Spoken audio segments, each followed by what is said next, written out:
Le don de parler diverses langues, Ralph Chalice. Appendice E. L'imposition des mains. Pages 377 et 378. Ne pas se laisser imposer les mains avec précipitation. 1 Timothée 5, verset 22 que nous citons, n'impose les mains à personne avec précipitation et ne participe pas au péché d'autrui. Toi-même, conserve-toi pur.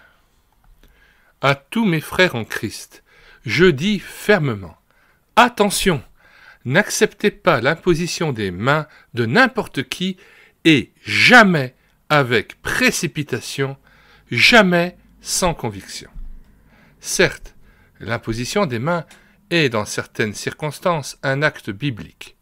Cela est vrai pour la nomination des diacres, Acte 6, versets 1 à 6, Acte 6, versets 1 à 6, et lorsqu'il est dit qu'ils ont choisi plusieurs diacres, dont Étienne, homme plein de foi et d'Esprit Saint, Philippe, Procore, Nicanor, Timon, Parménas et Nicolas, prosélyte d'Antioche, il est dit au verset 6, ils les présentèrent aux apôtres qui, après avoir prié, leur imposèrent les mains.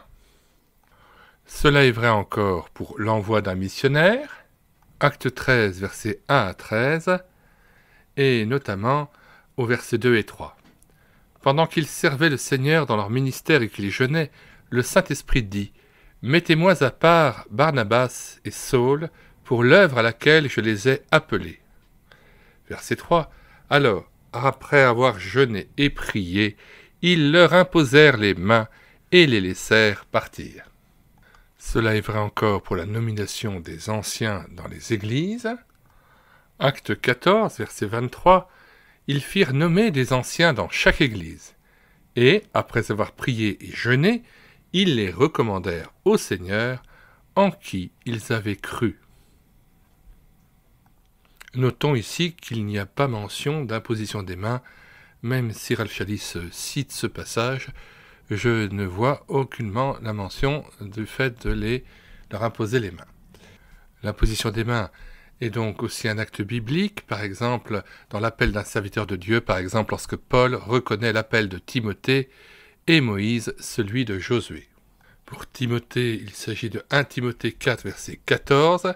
« Ne néglige pas le don qui est en toi et qui t'a été donné par prophétie avec l'imposition des mains de l'assemblée des anciens. » Une autre mention de l'imposition des mains est donnée dans 2 Timothée 1, verset 6. « C'est pourquoi je t'exhorte à ranimer le don de Dieu que tu as reçu par l'imposition de mes mains, dit l'apôtre Paul. » Pour Josué, Nombre chapitre 27, verset 18, l'Éternel dit à Moïse, « Prends Josué, fils de Nun, homme en qui réside l'Esprit, et tu poseras ta main sur lui. » Verset 23, il posa ses mains sur lui, et lui donna des ordres, comme l'Éternel l'avait dit par Moïse. Enfin, dans Deutéronome chapitre 34, verset 9, il est dit, « Josué, fils de Nun, était rempli de l'esprit de sagesse, car Moïse avait posé ses mains sur lui. Les enfants d'Israël lui obéirent et se conformèrent aux ordres que l'Éternel avait donnés à Moïse. » Selon la loi de Moïse, tout juif devait poser ses mains sur la tête de l'animal qu'il offrait à Dieu en sacrifice. Lévitique chapitre 1 verset 4, chapitre 2 verset 2, chapitre 8 verset 14, etc. Par ce geste symbolique, il demandait à Dieu de l'identifier à l'animal dans sa mort et ainsi, par anticipation, à Christ dans sa mort future. Nous, de même, nous recevons le pardon de nos péchés à partir du moment où Dieu nous identifie à son Fils dans sa mort et sa résurrection. Ainsi, l'imposition des mains est, selon la Bible, un acte d'identification.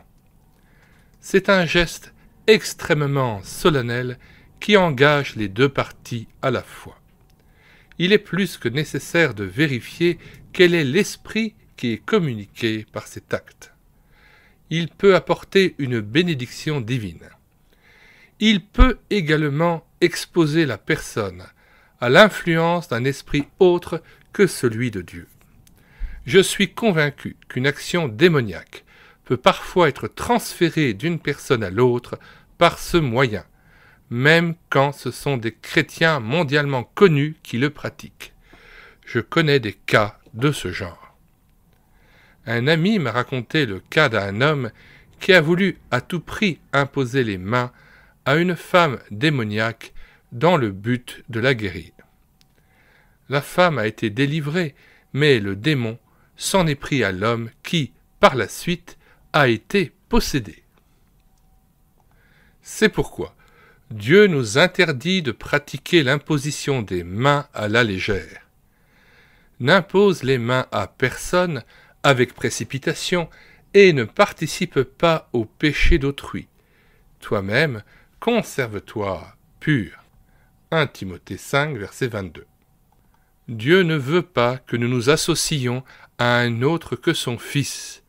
Il ne veut pas que nous nous identifions au péché d'autrui. La pratique moderne d'imposer les mains avec précipitation et en série, entre guillemets, et encore dans le but de provoquer un parler en langue, entre guillemets, langue au pluriel, n'est pas fondée sur la Bible. Je répète, la pratique moderne d'imposer les mains avec précipitation et en série, et encore dans le but de provoquer un parler en langue, n'est pas fondée sur la Bible. Elle ouvre la porte à des abus et à des dangers incontestables. La parole de Dieu n'enseigne nulle part l'imposition des mains pour communiquer le don de parler en langue. Il n'y a qu'un seul passage biblique qui associe ces deux choses. C'est Actes chapitre 19, versets 1 à 6. Prenons le temps de lire le passage. Pendant qu'Apollos était à Corinthe, Paul, après avoir parcouru les hautes provinces de l'Asie, arriva à Éphèse. Ayant rencontré quelques disciples, il leur dit : « Avez-vous reçu le Saint-Esprit quand vous avez cru ?» Ils lui répondirent : « Nous n'avons pas même entendu dire qu'il y ait un Saint-Esprit. » Verset 3, il dit : « De quel baptême avez-vous donc été baptisés ?» Et ils répondirent : « Du baptême de Jean. » Alors Paul dit : « Jean a baptisé du baptême de repentance, disant au peuple de croire en celui qui venait après lui, c'est-à-dire en Jésus. » Sur ces paroles, ils furent baptisés au nom du Seigneur Jésus. Verset 6. Lorsque Paul leur eut imposé les mains, le Saint-Esprit vint sur eux, et ils parlaient en langue et prophétisaient. Verset 7. Ils étaient environ en tout 12 hommes. Il est vrai qu'à cette occasion, les 12 Juifs à Éphèse ont parlé en langue après l'imposition des mains de Paul. Pourtant, Paul ne leur a pas imposé les mains dans le but de les faire parler en langue, mais de les amener à croire en Christ dans sa souveraineté unique. Il exigeait qu'ils croient en Christ seul et non parallèlement en Christ et Jean-Baptiste. Il les identifiait avec lui au corps de Christ. Se servir de ce passage pour prétendre que l'imposition des mains est nécessaire pour avoir la faculté de parler en langue est une argumentation purement gratuite. Car dans Actes au chapitre 2, l'Esprit de Dieu est accordé et il fait parler miraculeusement en langue sans aucune intervention humaine. Cela est tout aussi vrai en ce qui concerne la maison de Corneille dans Actes chapitre 10. Je ne dis pas que Dieu n'emploie jamais l'imposition des mains pour communiquer son esprit d'une personne à une autre, je dis seulement que c'est plutôt l'exception à la règle et que le Nouveau Testament ne nous donne aucun commandement à ce sujet. Par l'imposition des mains, on peut participer au péché d'autrui, comme l'indique Paul. Dans la prochaine vidéo, nous lirons l'appendice F, le baptême de l'Esprit selon le Nouveau Testament. Dans les commentaires de cette vidéo, nous mettons le lien de téléchargement gratuit de l'ouvrage de Ralph Challis, Le don de parler diverses langues, le lien d'accès à la playlist de la lecture audio de cet ouvrage, le lien d'accès à l'achat de l'ouvrage Si la trompette rend un son confus, condensé du livre Le don de parler diverses langues. Nous vous recommandons vraiment le livre de George A. Birch, Le ministère de délivrance, moyen pratique pour contrer l'œuvre de Satan aujourd'hui. Et nous vous signalons que nous en avons assuré l'audiobook intégral. Nous vous mettons donc le lien vers l'audiobook de l'ouvrage de George Birch, pasteur qui a éprouvé des centaines de parlers en langue. À chaque fois qu'il a éprouvé l'esprit de langue par lequel un chrétien s'exprimait en langue, il s'est avéré qu'il s'agissait de puissances démoniaques dont il a pu délivrer ces chrétiens qui avaient été pris dans les filets du charismatisme ou du pentecôtisme. On a même le témoignage dans le chapitre 8 de l'ouvrage, intitulé « Le test, la mise à l'épreuve du parler en langue », d'un pasteur qui parlait en langue et qui a pu être délivré d'un esprit de langue et qui ainsi a été affranchi d'une puissance occulte et infernale qui s'était emparée de lui par cette recherche trop égarée d'un esprit de langue. Et puis bien sûr, nous vous mettons le lien vers l'appendice B de cet ouvrage de Ralph Challis, Le don de parler diverses langues, intitulé « Quelques cas authentiques de langue démoniaque discernés par George Birch, ancien missionnaire testé, éprouvé les esprits de langue ». Nous vous mettons aussi bien le lien vers le texte que vers l'audiobook de ce passage de George Birch, ami de Ralph Challis. Et dans cet appendice B, bien Ralph Challis lui laisse la parole et le témoignage des expériences qu'il a pu vivre lors de cures d'âme et de séances d'entretien avec des chrétiens, au cours desquels il a pu affranchir des chrétiens affligés de cet esprit de langue et il a pu chasser les démons qui les avaient envahis et s'étaient emparés d'eux. Un ouvrage fort précieux aussi, celui de G.H. Lang, Les origines du parler en langue, et cet ouvrage s'intitule « D'où viennent ces langues ?» Eh bien, nous vous mettons le lien de cet ouvrage, le lien aussi vers l'audiobook de cet ouvrage que nous avons entièrement pris en charge sur cette chaîne YouTube et l'écouter sa parole, l'ouvrage de Fernand Legrand, Tout savoir sur le parler en langue. Nous vous mettons le lien vers le téléchargement gratuit de cet ouvrage. Nous vous mettons aussi l'ouvrage en anglais comme en français, et ainsi que le lien vers l'audiobook de l'ouvrage que nous avons entièrement pris en charge afin de lutter encore contre cet esprit de langue qui est tellement pernicieux, qui est vraiment une invasion démoniaque dans les églises contemporaines et qui vient semer comme un cancer dans le corps de Christ. Et nous vous mettons le lien vers 2 playlists que nous avons développées dans la perspective de cette lutte contre ces hérésies, charismatisme ou christianisme, 63 vidéos et présentations d'ouvrages contre le renouveau charismatique et les dangers du parler en langue. 2e playlist vers laquelle nous vous aiguillons en vous en communiquant le lien, pentecôtisme ou christianisme, faux Saint-Esprit, faux Jésus, faux évangile. Enfin, nous vous recommandons d'acheter l'ouvrage à la Maison de la Bible « Occultisme ou christianisme », mais nous avons pris en charge intégralement l'audiobook de cet ouvrage. Et enfin, nous avons sauvé de l'oubli l'ouvrage de H.E. Alexander ou Hugues-Édouard Alexander, « Pentecôtisme ou christianisme ». Il n'est pas à vendre à la Maison de la Bible, nous l'avons numérisé, nous l'avons mis à votre disposition sur le site internet médiathèquechrétienne.fr. Nous vous en donnons le lien, ainsi que le lien de l'audiobook de cet ouvrage que nous avons pris en charge aussi. L'ouvrage aussi de Kurt Korsch, Le conflit des langues.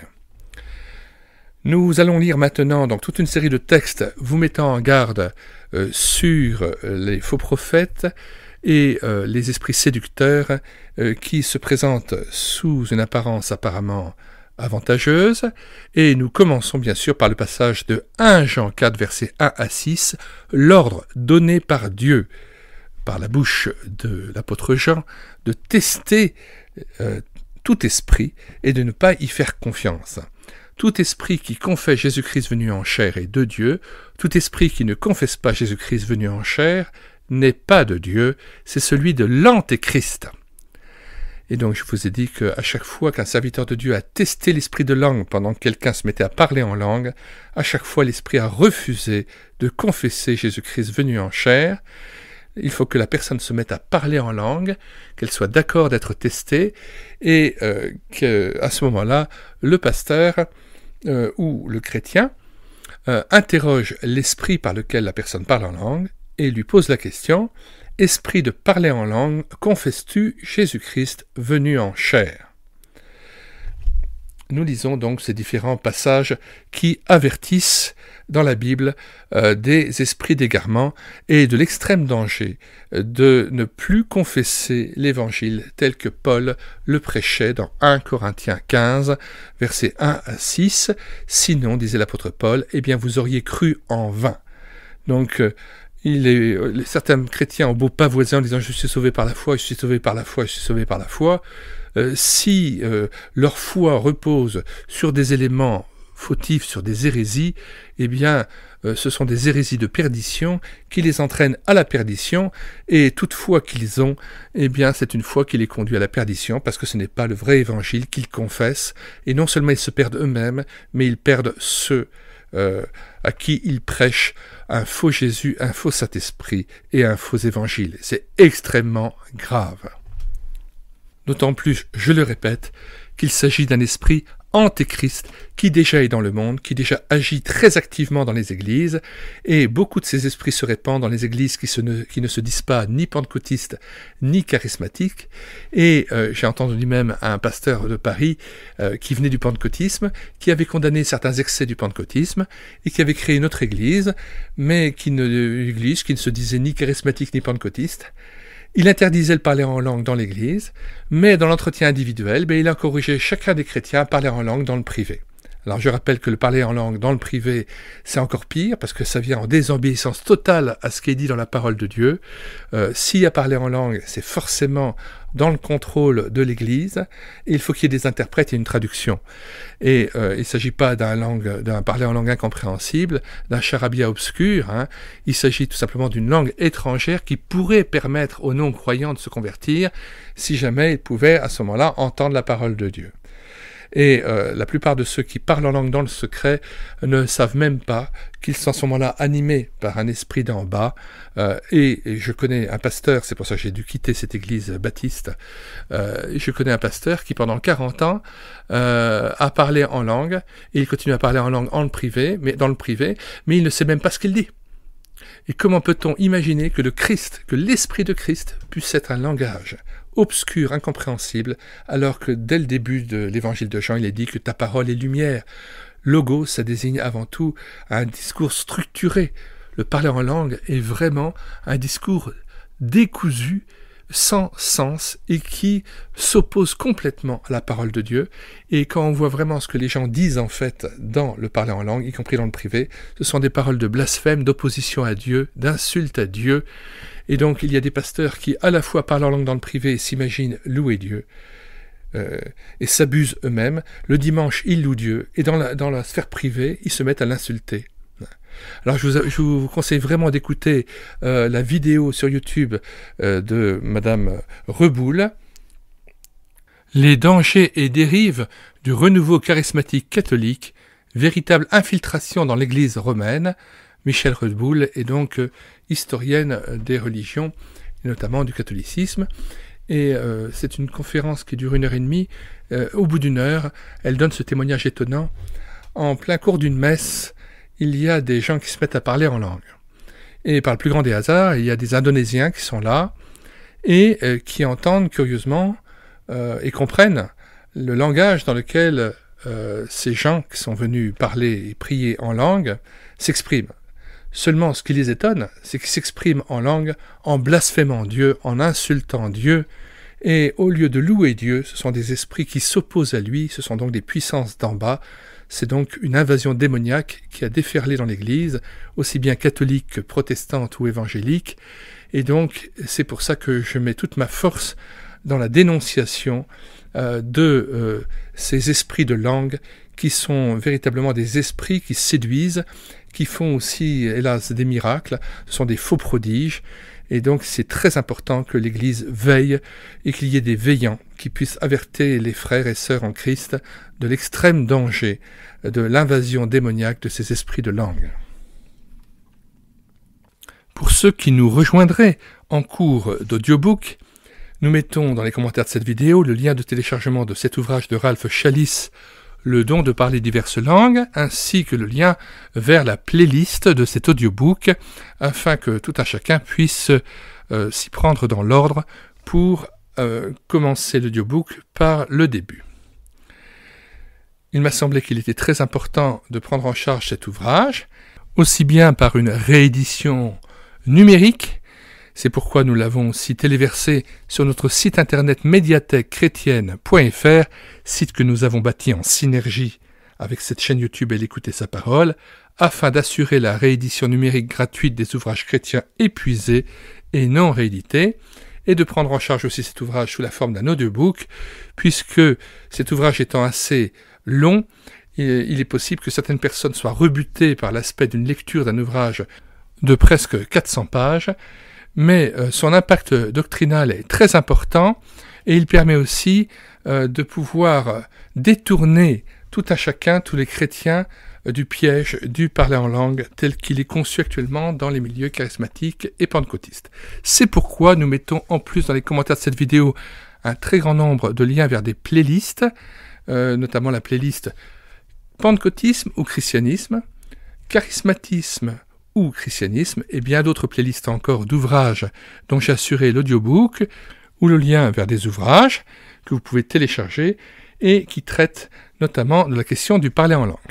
Parmi tous ces ouvrages, le plus important, il me semble, est celui de George Birch, le ministère de délivrance, et notamment le chapitre 8, qui a trait au test ou la mise à l'épreuve de l'esprit de langue, afin de savoir si cet esprit de langue confesse oui ou non Jésus-Christ venu en chair. Alors c'est pourquoi nous terminons à chaque fois toute lecture d'un chapitre de Ralph Challis par la lecture de 1 Jean 4, versets 1 à 6, sur l'ordre que Dieu donne à son peuple de tester tout esprit, de ne pas lui faire confiance, mais de l'éprouver pour savoir s'il est de Dieu. Si un esprit ne confesse pas Jésus-Christ venu en chair, c'est l'esprit de l'Antéchrist. George Birch, après avoir, pendant toute sa carrière de pasteur, d'évangéliste et de missionnaire, eu à tester, éprouver les esprits de langue, notamment vers la fin de sa vie, il n'a jamais vu un cas où l'esprit de langue confessait Jésus-Christ venu en chair, et à chaque fois, l'esprit de langue s'avérait être blasphémateur, un esprit qui s'opposait à Dieu et qui était ténébreux, et ce n'était pas un seul esprit qui se manifestait, mais généralement plusieurs esprits mauvais qui avaient envahi le corps, l'âme et l'esprit de la personne qui s'était prêté à cet exercice insidieux, toxique et extrêmement dangereux de se parler en langue. 1 Jean 4, versets 1 à 6. Bien-aimés, n'ajoutez pas foi à tout esprit, on voit que c'est un ordre, mais éprouvez les esprits, encore un ordre, pour savoir s'ils sont de Dieu, car plusieurs faux prophètes sont venus dans le monde. Reconnaissez à ceci l'Esprit de Dieu. Tout esprit qui confesse Jésus-Christ venu en chair est de Dieu, et tout esprit qui ne confesse pas Jésus n'est pas de Dieu, c'est celui de l'Antéchrist, dont vous avez appris la venue et qui maintenant est déjà dans le monde. 4. Vous, petits enfants, vous êtes de Dieu et vous les avez vaincus parce que celui qui est en vous est plus grand que celui qui est dans le monde. Eux, ils sont du monde. C'est pourquoi ils parlent d'après le monde et le monde les écoute. Nous, nous sommes de Dieu. Celui qui connaît Dieu nous écoute. Celui qui n'est pas de Dieu ne nous écoute pas.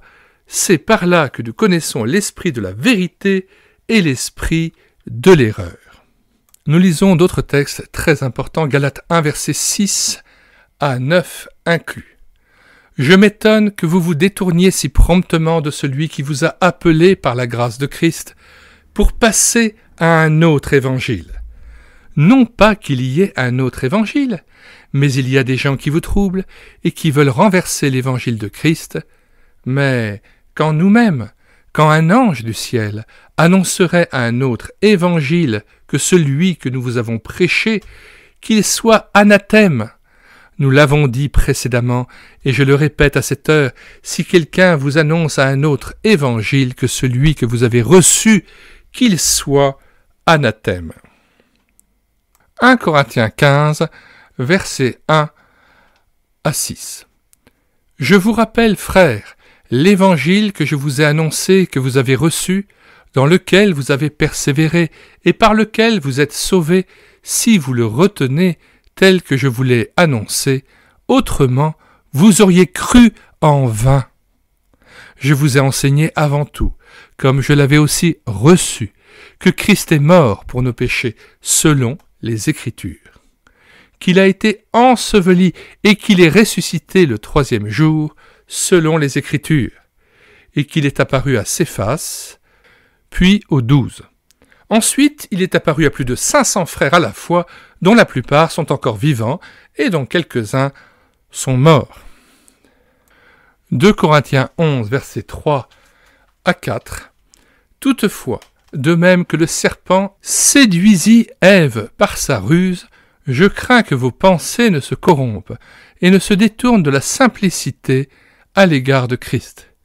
Car si quelqu'un vient vous prêcher un autre Jésus que celui que nous avons prêché, ou si vous recevez un autre esprit que celui que vous avez reçu, ou un autre évangile que celui que vous avez embrassé, vous le supportez fort bien. Et enfin, 2 Corinthiens 11, verset 13, « Ces hommes-là sont de faux apôtres, des ouvriers trompeurs déguisés en apôtres de Christ. Et cela n'est pas étonnant, puisque Satan lui-même se déguise en ange de lumière. Il n'est donc pas étrange que ces ministres aussi se déguisent en ministres de justice. Leur fin sera selon leur œuvre. » Chapitre 7, versets 21 à 23. Ceux qui me disent « Seigneur, Seigneur » n'entreront pas tous dans le royaume des cieux, mais celui-là seul qui fait la volonté de mon Père qui est dans les cieux. Plusieurs me diront en ce jour-là « Seigneur, Seigneur, n'avons-nous pas prophétisé par ton nom? N'avons-nous pas chassé des démons par ton nom? Et n'avons-nous pas fait beaucoup de miracles par ton nom?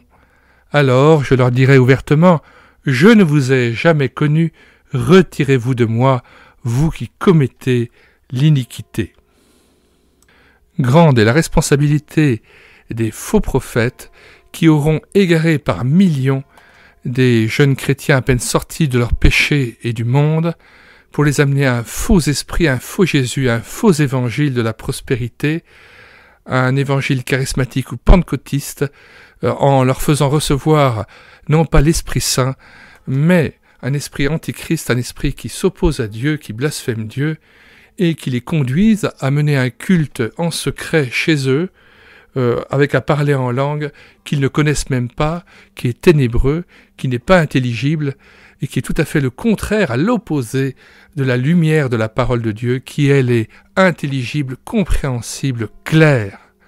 Et on a ainsi le spectacle désolant et ô combien affligeant d'une Église de Jésus-Christ, qui n'est plus animée par la foi et l'Évangile tel que Paul l'annonçait dans 1 Corinthiens, verset 15. La tendance actuelle est à l'union entre les fédérations comme la FEF et les pentecôtistes et charismatiques au sein d'une immense structure pour se sentir plus fort, qui est le CNEF, mais finalement on perd tout à vouloir faire une sorte d'unité aux dépens de la vérité, et il vaut mieux rassembler avec Christ, quitte à ne pas être forcément avec le groupe, mais au moins faire partie de ceux dont Christ disait « Mais quand le Fils de l'homme viendra, trouvera-t-il la foi sur la terre ?» Eh bien, prions Dieu pour que le Seigneur nous garde dans cette foi simple qui plaît au Seigneur Jésus, cet attachement inspiré par la simplicité de l'évangile de Jésus-Christ, que Jésus-Christ et son Esprit Saint nous gardent afin qu'on ne s'éloigne pas de sa parole, qu'on ne rajoute pas à sa parole et qu'on n'en retranche rien.